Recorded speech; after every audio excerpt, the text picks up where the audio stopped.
सियावर रामचंद्र जी की जय, हनुमान जी की जय। अगला भाग रामचरितमानस का। सब जानत प्रभु प्रभुता सोई, तदबि कहे बिनु रहा न कोई।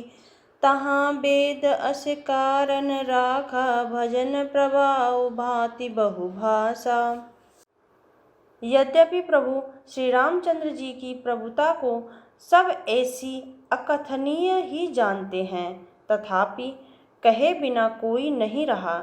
इसमें वेद ने ऐसा कारण बताया है कि भजन का प्रभाव बहुत तरह से कहा गया है, अर्थात भगवान की महिमा का पूरा वर्णन तो कोई कर नहीं सकता, परंतु जिससे जितना बन पड़े उतना भगवान का गुणगान करना चाहिए, क्योंकि भगवान के गुणगान रूपी भजन का प्रभाव बहुत ही अनोखा है।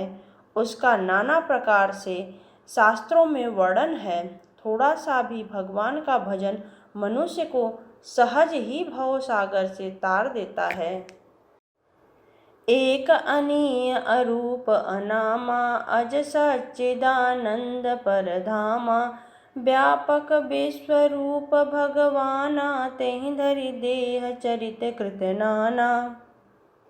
जो परमेश्वर एक है, जिनके कोई इच्छा नहीं है, जिनका कोई रूप और नाम नहीं है, जो अजन्मा सच्चिदानंद और परम धाम है, और जो सब में व्याप्त एवं विश्वरूप है, उन्हीं भगवान ने दिव्य शरीर धारण करके नाना प्रकार की लीला की है। सो केवल भक्तन हित लागी, परम कृपाल प्रणत अनुरागी।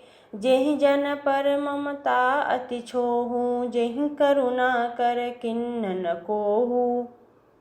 वह लीला केवल भक्तों के हित के लिए ही है, क्योंकि भगवान परम कृपालु हैं और शरणागत के बड़े प्रेमी हैं, जिनकी भक्तों पर बड़ी ममता और कृपा है। जिन्होंने एक बार जिस पर कृपा कर दी, उस पर फिर कभी क्रोध नहीं किया।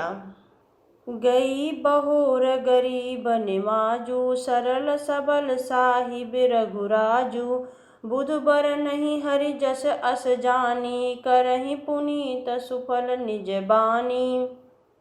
वे प्रभु रघुनाथ जी गई हुई वस्तु को फिर प्राप्त कराने वाले, गरीब निवाज, दीनबंधु, सरल स्वभाव, सर्वशक्तिमान और सबके स्वामी हैं। यही समझकर बुद्धिमान लोग उन श्री हरि का यश वर्णन करके अपनी वाणी को पवित्र और उत्तम फल, मोक्ष और दुर्लभ भगवत प्रेम देने वाली बनाते हैं। तेहि बल मैं रघुपति गुण गाथा, करिहउँ नाई राम पद माथा। मुनि प्रथम हरि कीर्ति गाई, तेहि मग चलत सुगम मोहि भाई। उसी बल से महिमा का यथार्थ वर्णन नहीं, परंतु महान फल देने वाला भजन समझकर भगवत कृपा के बल पर ही मैं रामचंद्र जी के चरणों में सिर नवाकर श्री रघुनाथ जी के गुणों की कथा कहूँगा। इसी विचार से वाल्मीकि, व्यास आदि मुनियों ने पहले हरि की कीर्ति गाई है भाई। उसी मार्ग पर चलना मेरे लिए सुगम होगा। अति अपार जे सरित बर, जौन नृप सेतु कराहि। चढ़ी पिपील कऊँ परम लघु, बिनु श्रम पार ही जाय। जो अत्यंत बड़ी श्रेष्ठ नदियाँ हैं, यदि राजा उन पर पुल बना देता है, तो अत्यंत छोटी चींटियाँ भी उस पर चढ़कर बिना ही श्रम के पार चली जाती हैं। इसी प्रकार मुनियों के वर्णन के सहारे मैं भी श्री रामचरित्र का वर्णन सहज ही कर सकूँगा। बोलो सियावर रामचंद्र की जय, पवन सुत हनुमान की जय।